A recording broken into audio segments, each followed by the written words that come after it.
নমস্কাৰ মোৰ শুভাকাংক্ষীসকল, নতুন এটি ভিডিঅ' লৈ আহিছোঁ। গুজৰাটী চিলাই আপোনালোকক দেখাম বুলি দেখুৱাই হোৱা নাছিলে, আজি দেখাম বুলি ভাবিছোঁ। এইটো এটা ডিজাইন হ'ল, বহুত ডিজাইন আছে, তাৰে এইটো এটা আপোনালোকে চাই যাওক আৰু লগতে ট্ৰাই কৰিব পাৰে নে নোৱাৰে।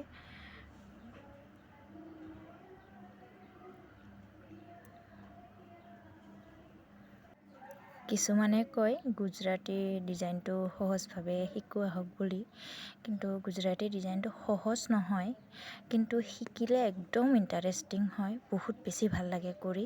কিন্তু শিকাতে অলপ টান, বহুত ধৈৰ্য লাগিব শিকাতে।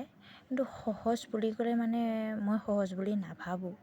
পৰা মানুহৰ কাৰণে সহজ, কিন্তু নোৱাৰাবোৰৰ কাৰণে একদম মূৰ খাই দিয়ে। মোৰ প্ৰথমতে এনেকুৱা অৱস্থা হৈছিলে, সেইকাৰণে আপোনালোকৰ লগত শ্বেয়াৰ কৰিলোঁ। এইটো হ'ল ওপৰৰ ফালৰ পৰা নিচিলাব, কাৰণ ভুল লাগি যাব। ওপৰৰ ফালৰ পৰা যদি চিলাই, এইটো মোৰ বহুতবাৰ লাগিছে ভুল। মই ওপৰৰ ফালৰ পৰাও চিলাম বুলি ভাবিছিলোঁ। এনেকৈ তলৰ ফালৰ পৰা দিব, চাই থাকক আগলৈ।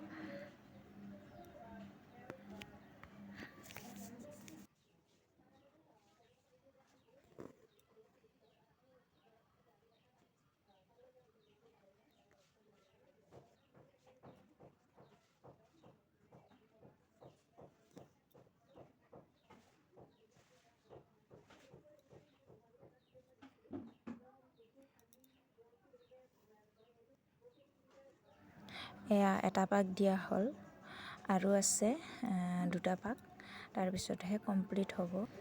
এনেকৈ বেজিটো ওলটাই ল'ব, নহ'লে লাগি যাব পাৰে। মই এনেকৈ ওলটায়ে লওঁ সদায়, সেইকাৰণে মোৰ লাগি নাযায়। লাগি গ'লে আকৌ বহুত দিগদাৰ য'ত ভাঙোতে। এনেকৈ দি যাব পাকটো। এইটো ছেকেণ্ড, তাৰপিছত আৰু এটা পাক দিলেহে ফিনিচিং হ'ব, ঘূৰি আহিব লাগিব আৰু এপাক।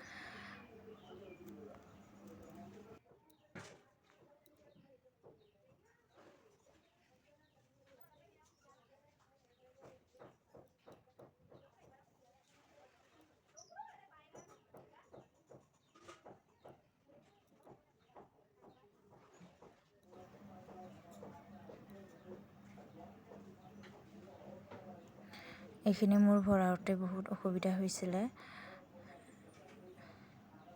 পিছত বাৰু সোমাল।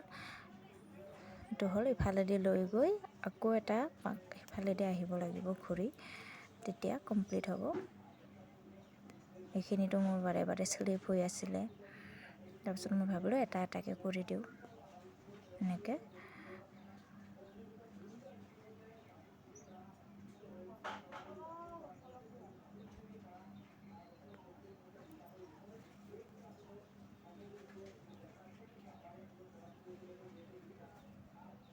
ইয়াতে য'ৰ পৰা নিছিলোঁ আমি, তাতে আকৌ ক্লজ কৰি দিলোঁ। ধন্যবাদ। কেনেকুৱা লাগিছে জনাব দেই।